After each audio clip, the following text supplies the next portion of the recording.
Oh, hey, Hey ho, hey ho. calling Chris Anderson in an undisclosed location. Yeah, I'm in the Newbury studio here, where we started day one of the Band of The Brothers tour. Newberry studio. I'm just going to Yeah. repeat everything you say. Okay. Okay?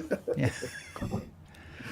And calling Rick Byer in, it looks like Chicago. I am in Chicago, and where it is a lovely gray 60-degree day, Yeah, but and it's home. That's. it is home. And what are you doing there in the hotel? I'm day one of the Band of Brothers tour, my first Band of Brothers tour of the year. So we got 35 super people, and it was sunny today, and I got to talk about Easy Company. So that was. Fantastic, Tomorrow fantastic. we're going to go to Suffolk House and see where Eisenhower makes the decision to launch the invasion, and then the ferry to France. And we just So saw a note from one of our guests about the five, or was it seven or 10 different answers that people gave as to what Eisenhower actually said when yeah, he that was gave the fascinating. go message, that everybody's got a different version of it. They're all yes. There's none of them that say, never mind, boys, forget about it. But it's all, his final phrase when it's finally put to him, and after the sort of minute of silence, is differently reported by everybody who Fucking was Rick, there. you're okay.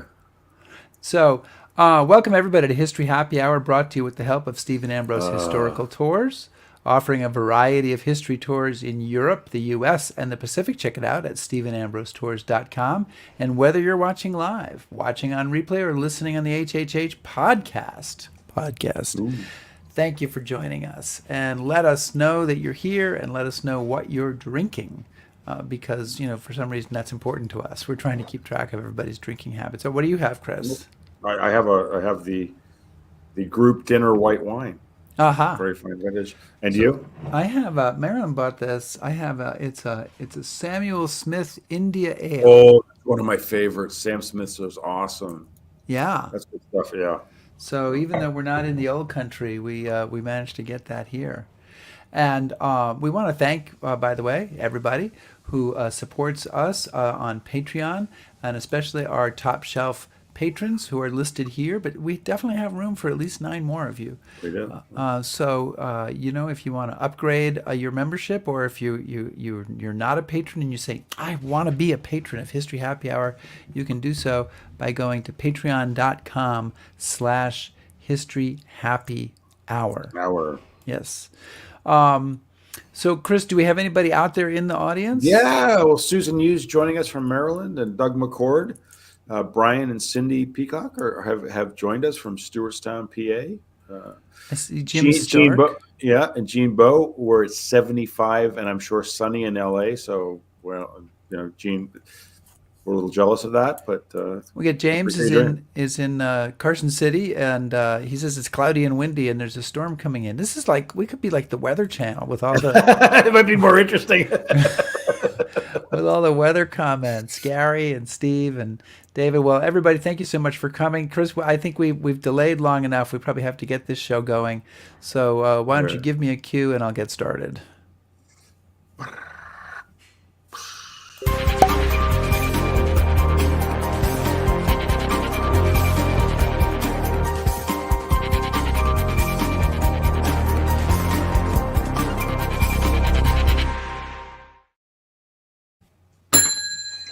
The bar is open.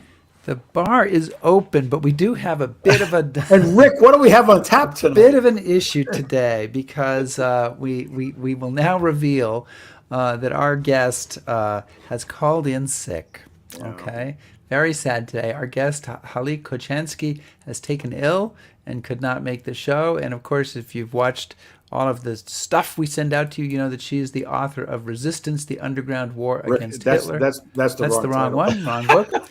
That's the book we're going to mention at the end, so never mind Yeah. that. But she All is the right. author of Resistance: The Underground War Against Hitler, 1939 to 1945, and we wish her the very best. We're not going to be talking about her book today, but we will have her back on later in the summer, and we'll let you know when that is. Which leaves the question, Chris, what do we do now with the next 55 minutes? Well, I thought this would be like a retro history happy hour, and those of you who have stuck with us for a very long time may remember that back in the day, it was just Rick and I talking to each other. So guess what? Well, and now filling an hour without a guest, as you say, we haven't done that in like 3 years. So the first thing I would do is say that we'll throw the floor open to everybody out there. And you have questions you've been wanting to ask us. You've got a discussion. You think something you'd like us to discuss. Something you think we should explore. Let us know, because this is where we have the need for audience involvement, because Chris and I have not prepared for this. We are literally unprepared. We got the call this morning, so yeah. Yeah, and Brian wants to know how much of this I've had. I haven't had any yet, so I'm going to have some now. Yeah, you should. Yeah. What do you think? It's very good. It's yummy. Yeah. It's very good. So Chris, I'll start. I'll ask you a question. Yeah. Okay. And we've kind of talked about this a little bit, but you're steeped in history. And so I would say to you, when does that start? When can you go back to? Is there a day? Is there an age? Is there some factor in your life that you say, yeah, it's because of X that I kind of went down that history road? Wow, that was a deep one, Rick. But thank you for that. Well, since I'm on the Band of Brothers tour, and I've had lots of guests ask me that. I remember when I was very, very young, so I would say maybe about 10 or so, and I met a World War I veteran, and he lived with his son, who was a World War II veteran, and I'd helped out with some chores around the house, and then the son read his dad's World War I diary. And there was something about that was so compelling that I was there for a very, very long time, just sitting and listening. And I think that's probably something triggered there. Yeah. And that was when the hand of God touched me and said, Chris, we are not going to be a stockbroker. And he was right. So that moment condemned you to a life of poverty and desperation that's gone on ever since. And you, Rick? Well, was it you wearing those short pants in Dusseldorf or wherever you showed us that picture? I lived in Stuttgart when I was 5 years old, and I will not bring that photo up again. Not today. I guess, and maybe being in Germany at age 5 probably didn't hurt interest in history, but I think it was for me maybe a more prosaic thing. I had the Time Life history books my parents bought me, and they're very thin volumes, but they're 8 by 10, and they have accounts of all sorts of different battles and happenings and things going on, and I pored over those books. In fact, someplace in the house I've got a scrapbook from that time. I think I cut some of the pictures out and pasted them in the scrapbook because I wanted to preserve them. And I specifically remember the painting, because they had these paintings that some of you guys may remember this. You have these paintings that you it's like a centerfold, essentially. You pull it out.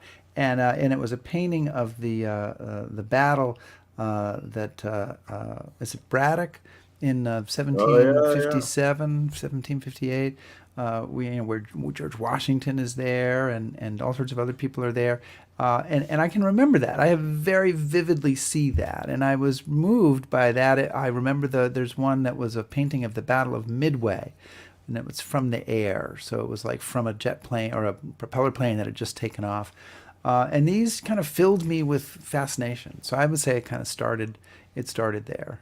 Well, I think you and I both talked about it too. There were the American Heritage books, and I remember my dad got me the American Heritage History of the Civil War, and they had the maps, but instead of, it wasn't a normal map. All they had all the figures. Little guys. Yeah, that was awesome. Yeah, and I would like pour over those, and I don't I think now every one of those guys must have represented like 500 people or something. Yeah.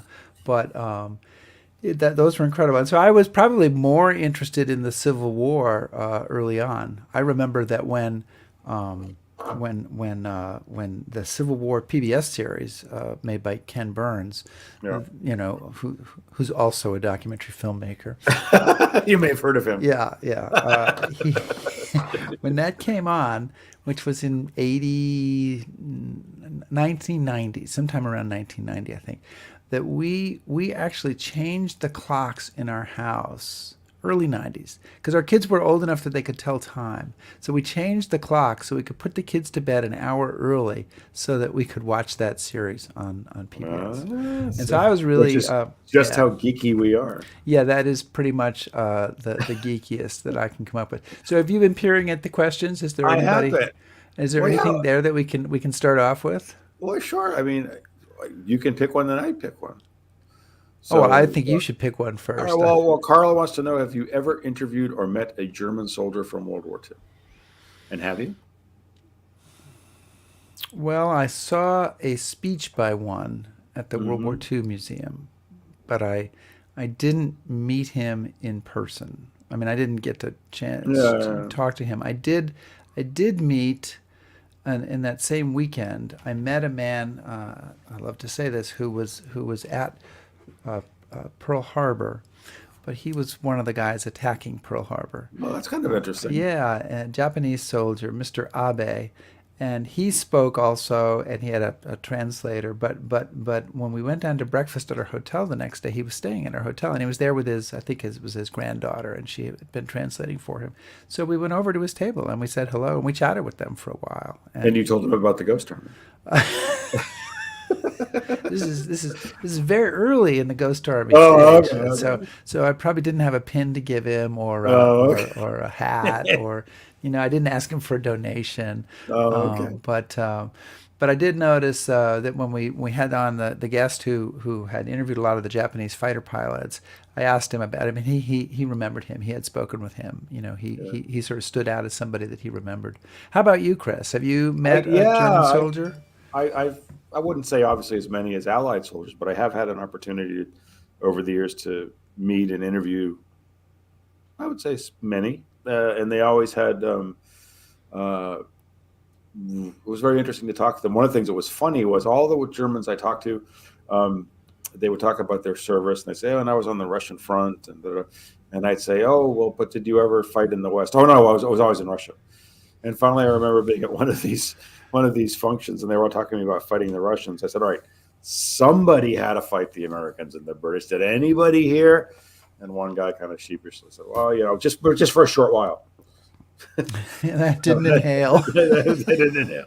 So that was interesting. But then the other ones that strike me, I remember interviewing a well, he was young during the war, a man who had been in a flak battery in Berlin. And I'm always interested in what is it that sustained the Germans for so long when clearly they weren't going to win the war.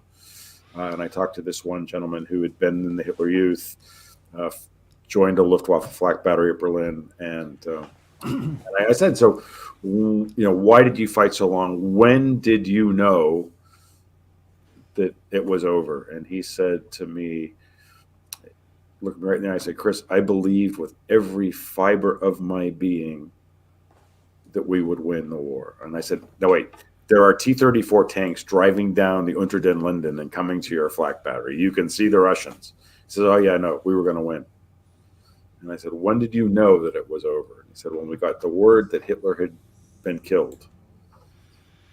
And why that sticks with me now still is that it was a wonderful illustration of just how committed so many Germans were to this, and just how fierce the fighting was. That late in the game, that there were people saying, "Oh yeah, no, we're gonna pull this one out." I think it's amazing when you look at the fighting in Normandy to start with, because we just were there for 10 weeks or whatnot. We were there for 10 days, and then later in Market Garden, because I was just there. The ability of the Germans to their policy of is whenever they're attacked, they counterattack. Whenever Yeah, when somebody fires on their battery, they're immediately doing counter battery fire. They are, if they get divvied up and they get badly treated, they pull together and Meyer, Kaplan, you guys, we're a group and it's under Anderson and let's go. And Yeah. their ability to give it their all on the battlefield through some just gruesome circumstances is, I mean, it would be admirable if there weren't so many other things about their society that were It was not so admirable. reprehensible. Yeah, Yes. yeah. Yeah. Yeah. So So here's a question, Chris. Do either of you have a bucket list of historical site you've never been able to make it to? So I'll start. Well, I don't yeah, have go one, ahead. but I'm going to think about it while you're trying to answer. Oh, well, you keep giving me the first crack. All right. Well, I will say, and I've got to say, Do you want me to ask the question again because I can ask it no, more I know. slowly to kind of give No, you a. I know what it is, Okay, okay. and the backstory is I'm very jealous because the place I have never been that I am dying to go to is the Little Bighorn. Mm. And what drives me crazy about it is my daughter, who's turning 20, is going to start as a tour manager this year, and her first trip is to the Little Bighorn, and she's going to get there before I do. Ah, And that's yeah. So that's on my bucket list. And you? Stalingrad. I thought about That's this in as you were in the first sentence on the Little Bighorn. I realized, of course, there's a place I haven't been to, Stalingrad, and the amazing statue that I think we had a photo of when we did the show, talking about monuments. This enormous photo of a yes, woman holding a sword, standing on yes. top of that mountain in Stalingrad, and she, I just the I understand that nothing's left really or hardly anything of what was there, but just to kind of be on that ground to kind of hear the stories while you're there in the spot would just be fantastic. And if someday if there's a new world order and we can easily travel to Stalingrad, and there's a little dream of mine is to be a leader, one of the leaders, one of the historians on the Russian front tour from Leningrad to Stalingrad. Well, I think all of our listeners then should write to their senators and congressmen, tell them they need to put pressure on Vladimir Putin so Rick can Because, fulfill his lifelong dream to go going to Stalingrad. right. All right. So Yeah. now, Chris, having said that and given you that answer, do you have a question that you found here that you would like to ask? Well, You yeah. weren't looking. Well, no, because I was answering all the questions you put to me. I know. Well, when I was answering, you should have not been paying attention to me. You should have All right. been Well, looking. here's a very interesting question. So, Susan, here. This is a long one. So I did that all by myself. In the New York Times quiz, it said that only 13% of eighth graders were proficient in history. Do you think historians need to be activists, advocates for learning history so they understand the cost of war and why they happen? Well, So, yeah. yeah, in 30 seconds or less, Rick. Sure, yeah. I mean, I do think that. I mean, but I've met a lot of great history teachers. I mean, and I'm going to go speak at high school on Tuesday. Actually, where Marilyn went to high school, and there's their history teacher there had kids at the Holocaust Memorial. He's doing all sorts of stuff to get them interested. So there are a lot of interested history teachers, and I think that I think the problem is kind of elsewhere. I don't know exactly where it is, but I think that maybe it somehow is the way in which we say history is like fifth grade and ninth grade and that's it, or maybe it's something else in our sort of societal view of history that makes people not interested, or maybe the idea that it's too much about memorizing dates and of dead and names of dead people. I don't know, but I do know I've spoken at a lot of schools. I know that there's a lot of teachers who are out there who are really fanatic about trying to get their kids to learn about history, and so I don't think it's the quality of the teachers. It may be something else. Yeah, I was just going to say, and I would add to that that we all have to be advocates for history, right? If I mean, the fact that we have people that actually listen to us means that there are people that are interested in history, and we all have to be advocates and talk about it and tell people to listen and learn. And so, yeah, obviously, I think the historians have to do that, and one of the jobs historians have to do that sometimes they do not as well as I think they could, is they have to remember that they have to tell stories and they have to talk to people and bring this information to a wider audience. And I think very often historians end up talking to themselves, which is great, but doesn't really kick the ball forward, as they say. Yeah. Well, and you can see, and the thing is, if you're a historian talking to a fifth grader or an eighth grader, you probably have a lesson plan. You have stuff you have to get through that day. So you can't just necessarily break away from it and say, oh, well, this isn't getting them, so I'm going to go with something else entirely. But I know, as on tour, as I'm sure you do, that if people are not interested in what you're saying, you discover that. Pretty quickly. Pretty quickly. Even if they're trying for you not to discover it, you kind of get the sense that they're losing their attention span, that stuff's going on. So, I think that's something that all teachers and all historians have to watch out for. Yeah. Yeah. Go ahead. No, that's okay. So Susan, find some young people and take them by the hand and say, "Tell me about this," or "Tell me about your family," or "Tell me about why you cooked this certain dish," or whatever it is that makes them aware that history is all around them, and engage them in it. Well, and I also was thinking back to this year in March, I guess, celebrated the 20th anniversary of my first book coming out, and that's the greatest stories never told, and that is a series of 100 stories from history to astonish, bewilder, and stupefy. And every story, I mean, it started out as a TV series on the History Channel with 1-minute pieces, but every story is like less than 200 words. So every one is short, and they're all like with something astonishing in them.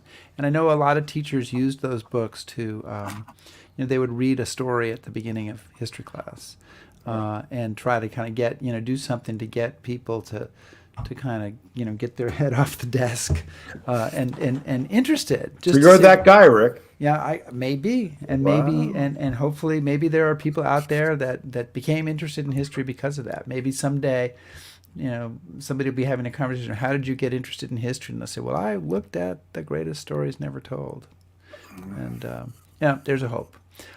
Here's a question from Brian Peacock, and I'm a little bit weirded out by this, but okay. So Brian says, have you ever thought about reviewing, discussing historical fiction such as The Splendid and the Vile by Eric Larson? My daughter Amanda gave it to me for Christmas a couple of years ago, and it's amazing. And I just saw that. Hang on. Okay. Oh, stuff is going to fall off the wall. It's okay. I'll be back. So I do have my copy of The Splendid and the Vile here, but Brian, and it's not fiction. So this is actually, maybe you haven't started it yet, so you don't know, but it is a nonfiction book, as are most of the books that Eric Larson has written. But if we leave that question out, Chris, what kind of role is there, in our world for history fiction? I kind of feel like not much of a role for, at least on this show, because there's so many great nonfiction books and so much stuff going on. I kind of don't want to confuse it by looking at historical fiction, even though I do enjoy historical fiction. Yeah, Brian, that's a tough one. Because like you're, I don't want to muddy the waters. But I'm a big fan of historical fiction, as you know, and I think Patrick O'Brien and the Master and Commander books are the greatest books ever written. So, and what are you reading now?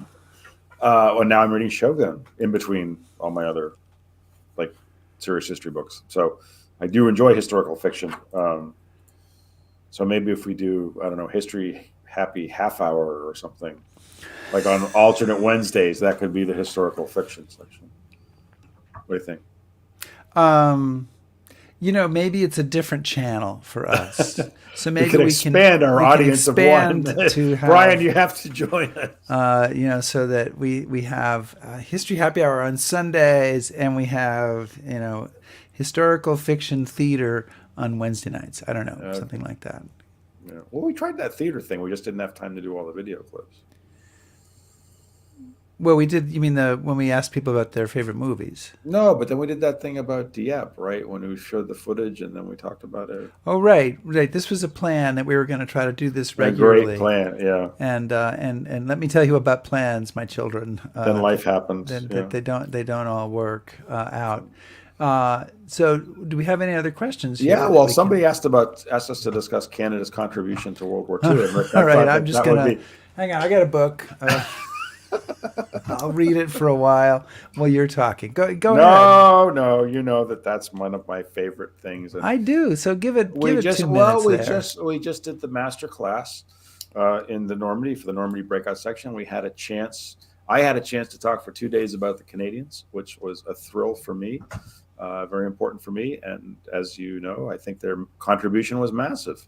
Not only did they provide a key component of the 21st Army Group, but they trained a large proportion of the pilots in the RAF. They had their own Air Force, they had a Navy, and they fed Great Britain. The Canadian produce kind of kept food in Britain's bellies. And so I think that Canada's contribution is too often overlooked. And I will say, kind of in my camp, is John Keegan. And in his classic book, Six Armies in Normandy, he talks about when Bill Clinton was president, he asked various historians about things that that he should mention when he goes to Normandy. And Ambrose had some suggestions, and other historians. And Keegan told Bill Clinton in his speech that to please remember the Canadians because they get written out of the story too often. So um, they had a big impact. They had an army. I mean, They first had of all, they and had then not just and, a no, go no, ahead. because yeah, go ahead. We can No, keep. no, no.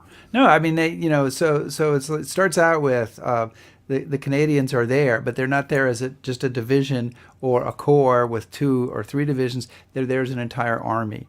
Number one, and number two, and maybe you can address this because you're more knowledgeable about it than I am. But there does seem to be a little bit of a hey, we got a really tough job. Let's pick the Canadians for that. Right. Okay. Hey, we're trying to break out here in Operation. Is it Totalize? Yeah. Going up Verrier Ridge. So let's have the Canadians do that. Or hey, we're here trying to. We got to clear out the Scheldt estuary. It's a yucky job. Hey, Canadians. Yeah, yeah. Well, so I think that kind of part of that is an offshoot of the First World War, but where by the end of that they become sort of the shock troops for the BEF, and so they have that reputation. And then in World War II, of course, they have not suffered the way Britain has. They haven't suffered the same losses. So they're young and they're vigorous. And the thing I also should mention about the Canadian Army as it deploys to Europe anyway is they're volunteers because of Canadian politics, which I won't get into now. Once you join the Army, you have to volunteer for overseas service.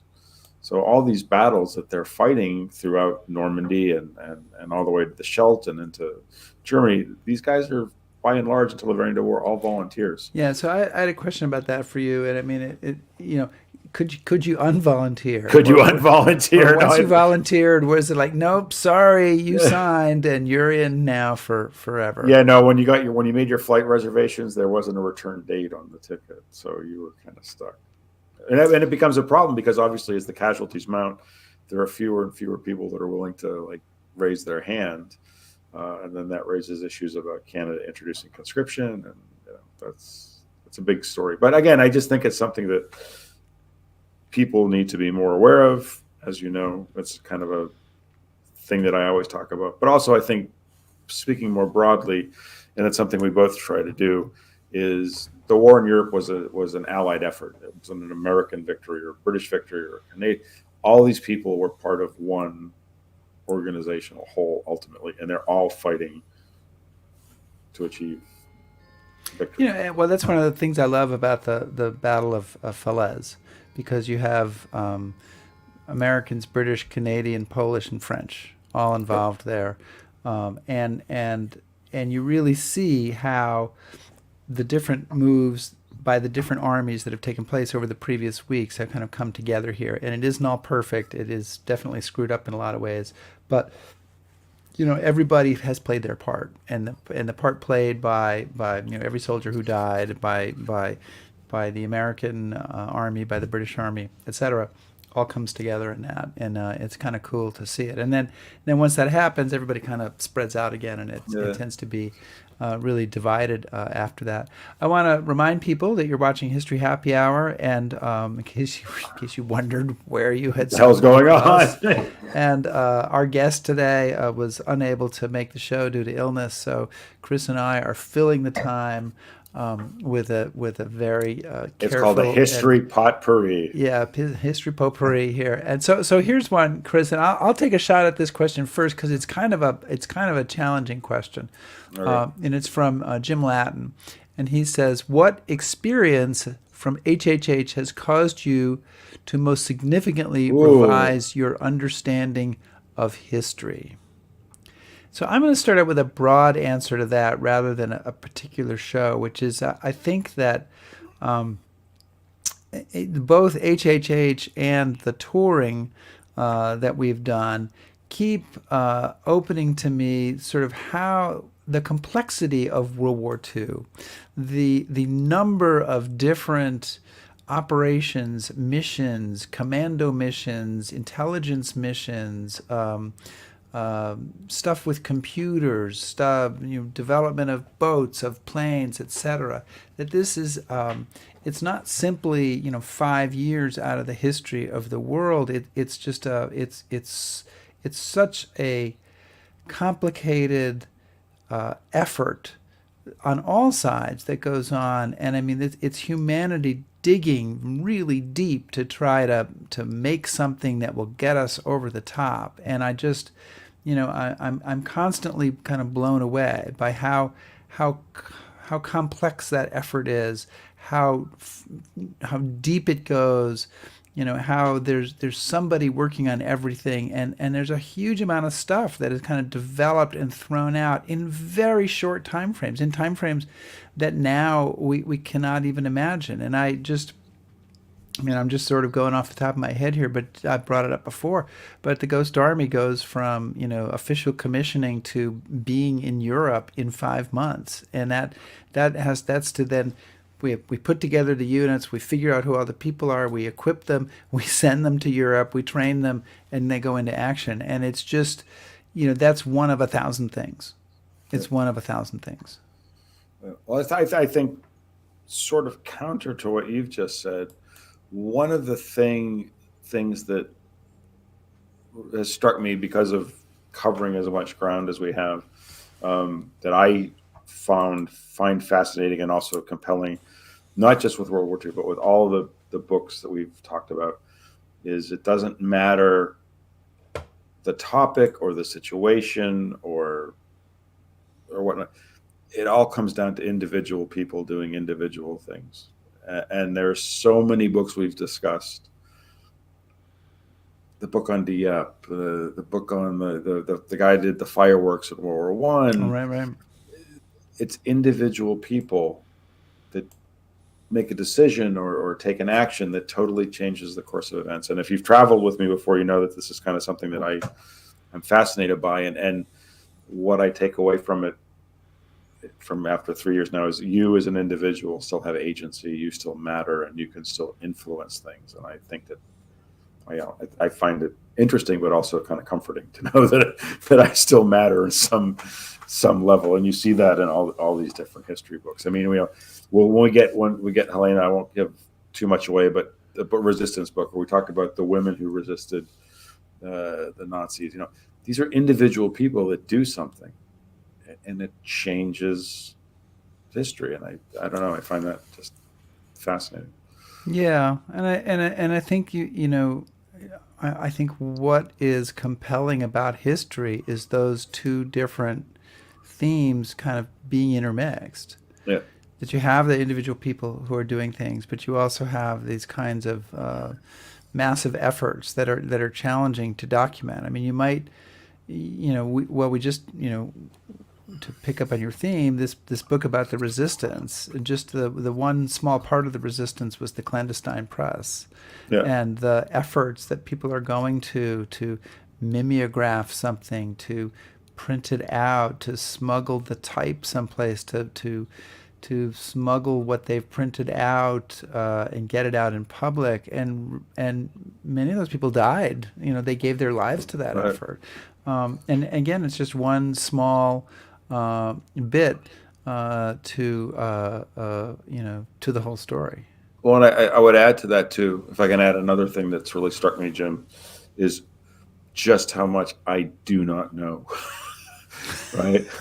I read a lot of books, and as my wife will tell you, my house is full of a lot of books. But reading every week something new, very often on topics that I'm new to, just really makes you aware what a huge story this is, and how much there is to learn and to know. Right, and the fact that people are, people are still writing new things about World War II. That you can still, that there's this humongous catalog of information out there, and if you approach it with a new mindset or looking for something specific, that suddenly you can open all sorts of doors and discover aspects of things that you never really had an idea that went on. And so I'm always, I've started reading the book for next week, which is about Dunkirk from the German point of view. Yeah. And it's kind of it's like already we haven't even gotten to Dunkirk yet, and I'm already like there's all this stuff happening that I wasn't really quite aware of that's affecting the German effort there. Yeah. So I hope that answered Jim somewhat. So whose turn is it? Or what should we add? So really quickly, if you've got one, let's do it. Well, because I'm gonna answer. Neil asked us a question about the 8th Air Force tour. Okay. And that's an easy one, but that will lead to another one. So Neil, the answer is that it's not going to happen this year because we have lots and lots going on, and we are trying to wait and see about the when 8th the Air movie's Force. coming out. Yeah, the movie's coming out. But I know that we're committed to doing it again to doing it next year. So it looks like it will be next year that we'll be doing our mighty 8th tour, and we don't know yet whether it will be a Bomber Command tour or a Bomber Command combined with some other stuff. But I'm hoping it will be not just 8th Air Force, but all of the strategic bombing campaign. So that's the answer to that. So, and along those lines, Rick, are you working on any? I'm looking to see if there's Jack Abrams, this question is like a telegraphed question, so I can't. He says, where do you come out, R.E. Woodrow Wilson in the Treaty of Versailles? Wow, that's like a total boom left turn. Yeah. Okay, Rick, well, you brought it up, so have a go.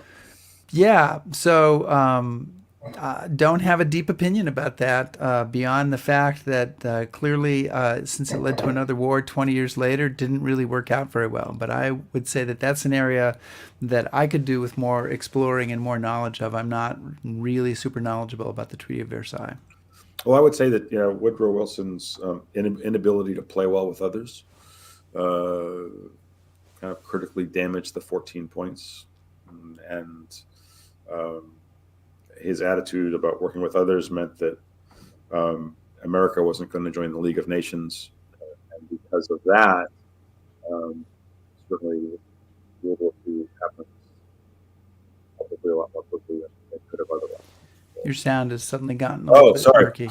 So I think that Wilson's inability to kind of play politics with Lodge and to get America into the League had pretty fatal consequences down the road.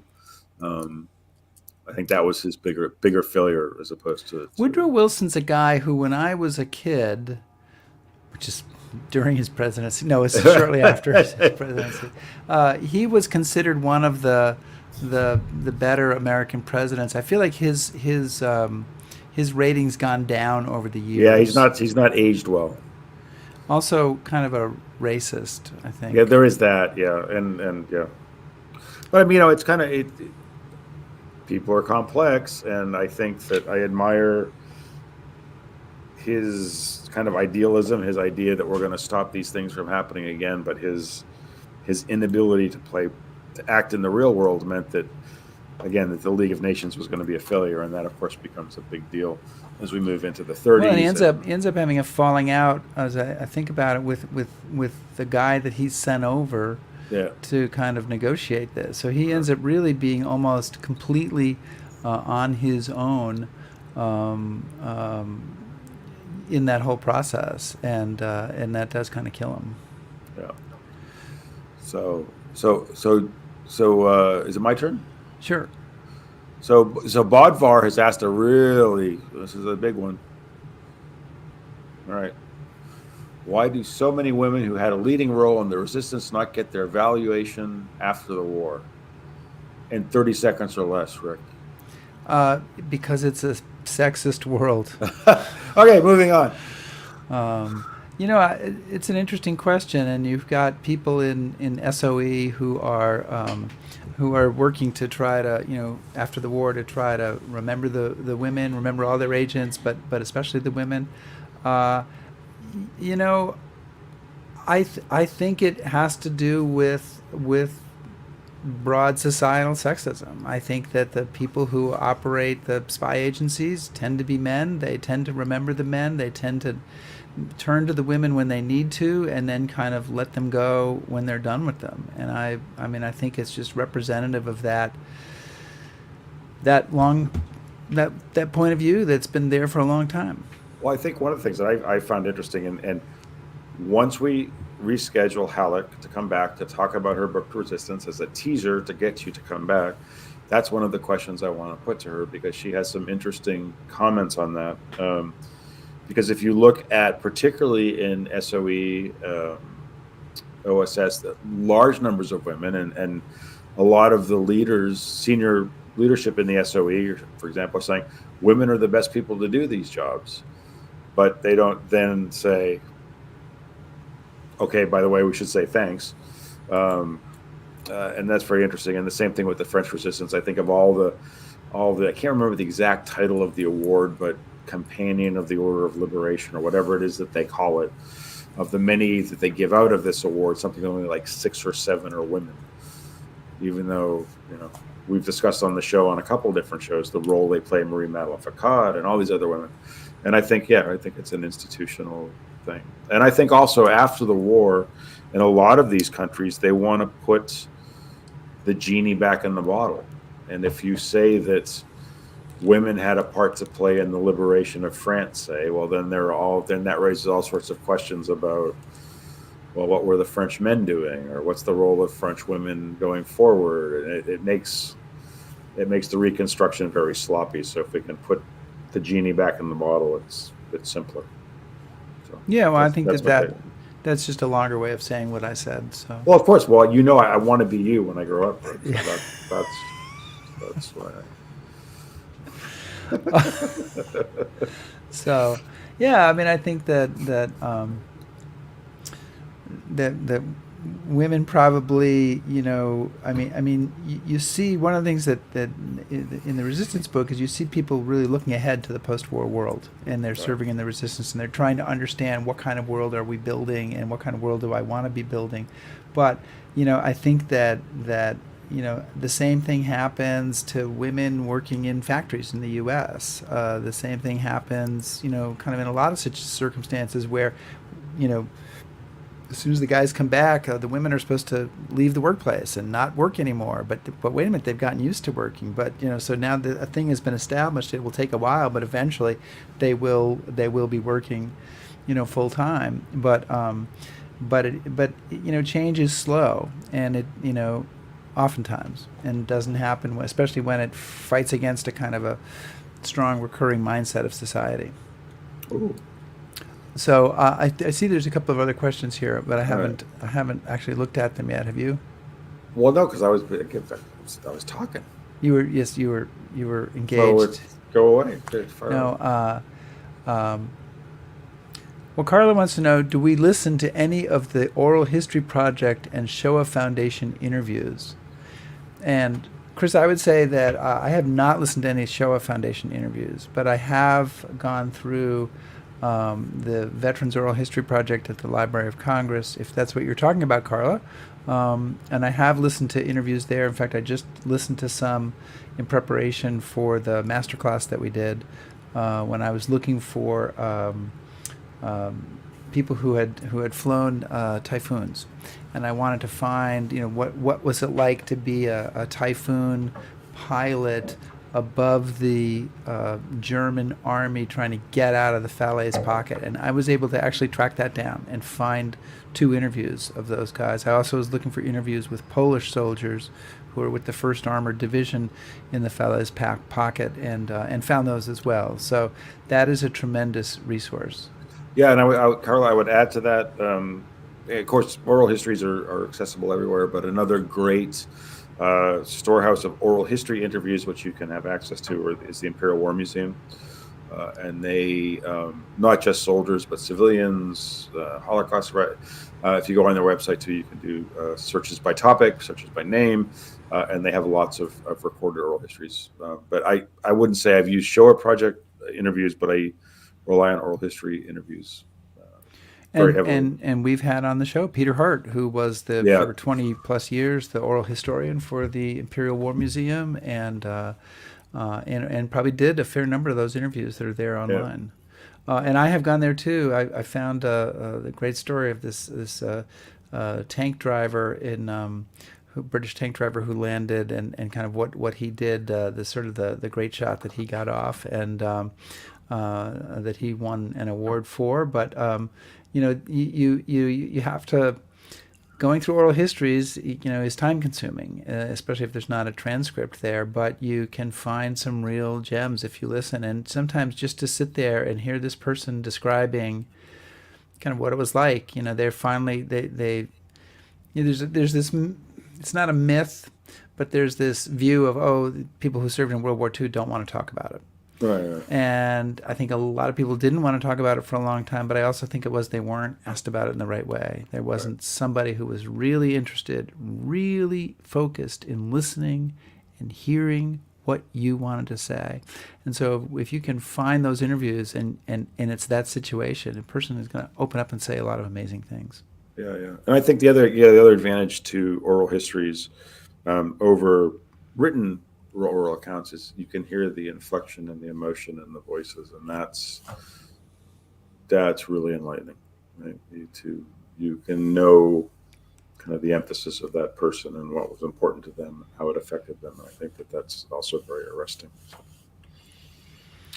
Well, Chris, listen, I think we're gonna make it a slightly shorter show today, unless there's something else that, if there's another question there that we really should get to. Well, no, but one of the things that I did want to say is, I appreciate the folks that stuck with us. We, obviously we didn't expect this, but I actually really enjoyed fielding some of the questions, because I very often think that we don't get a chance to answer enough. And I know we didn't answer all the questions we got tonight. So a question to the viewers would be, is haphazard and half-assed as this episode was in a lot of ways, if you think it would be valuable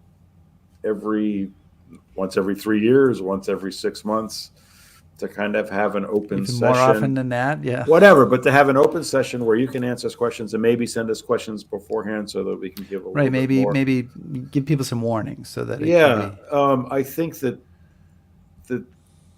that might be valuable, and I think that Rick and I both, this is a community of people. You're all part of History Happy Hour. We want your input and participation. So if you think that that's something that would be valuable, please let us know, either right now or send us an email or whatnot, and maybe we'll schedule once a quarter, whatever. But an open session, you can ask us anything you want, or we can address certain topics. And Cheryl will like that, because then she doesn't have to book that show, and right. So she'll be gung-ho about it.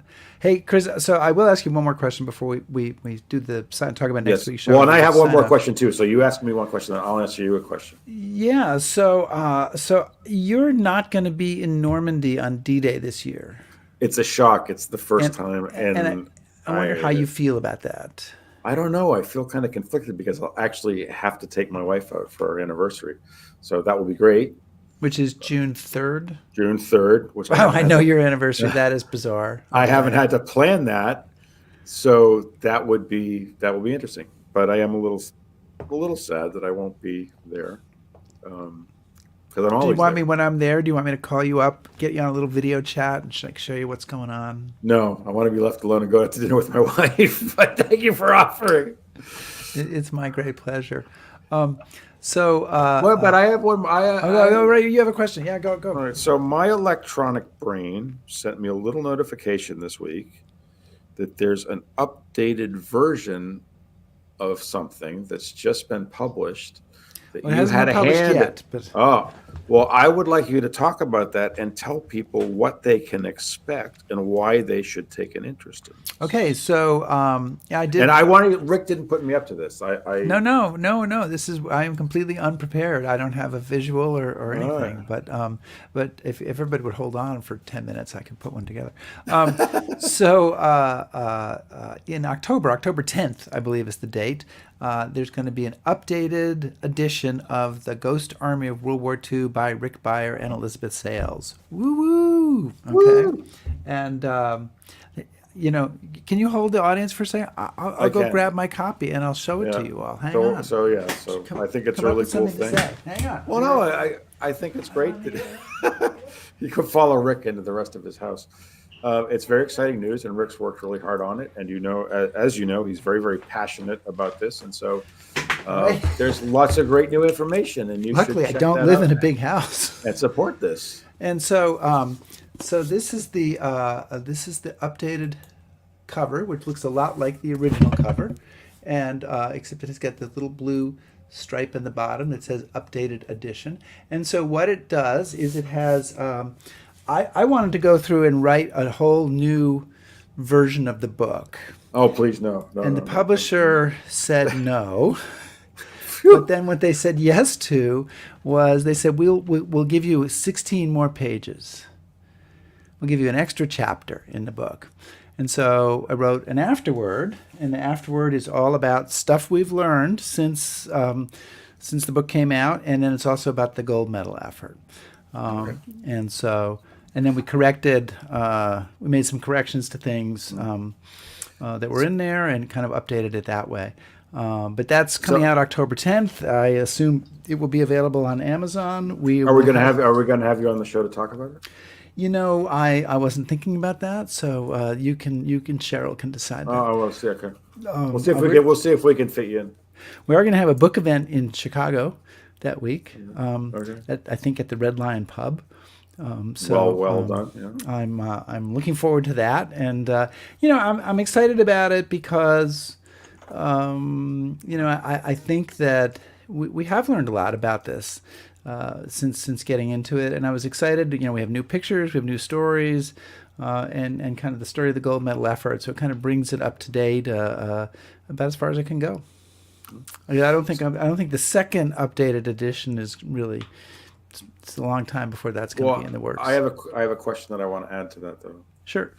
Does that mean you get a new inflatable tank, or are you going to branch out and get like an inflatable Jeep or something to celebrate? No, I'm not. No, Oh. I'm at the moment keeping my my inflatable army at the size it is, and No inflatable historians. not trying to blow it up to a larger size.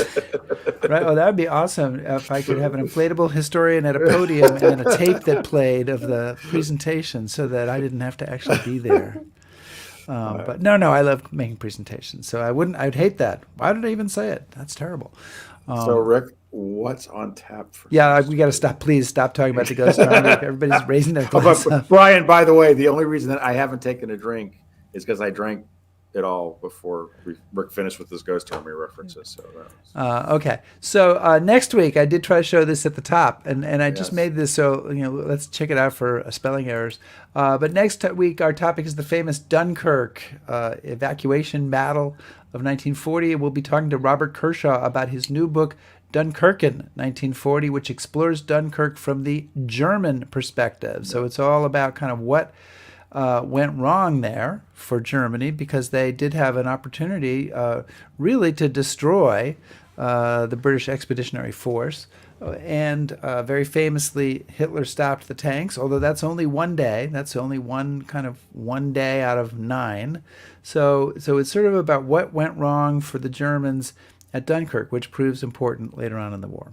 Yeah, and I should say that that Kershaw is written quite extensively about German topics. He wrote a really seminal work called "It Never Snows in September," which is the German view of Operation Market Garden, and a book called "A Street in Arnhem," which are sort of definitive. So I'm sure that his book on Dunkirk will be equally as important. So so we're getting a lot of press here in the UK, and I'm really looking forward to having him on. So hopefully he doesn't get a cold. He gets sick, the day yeah. before and not be able to come. But And no, as soon as we have Halik better and back to health, we'll get her reschedule on. her We're and really let looking forward everyone to know. speaking with her and bringing you that show. So, guys, thank you so much for joining us. Thank Please you, everybody. subscribe to us on YouTube, follow us on Facebook, shout at us on Twitter, listen to our podcast, back us on Patreon, and browse us at historyhappyhour.com.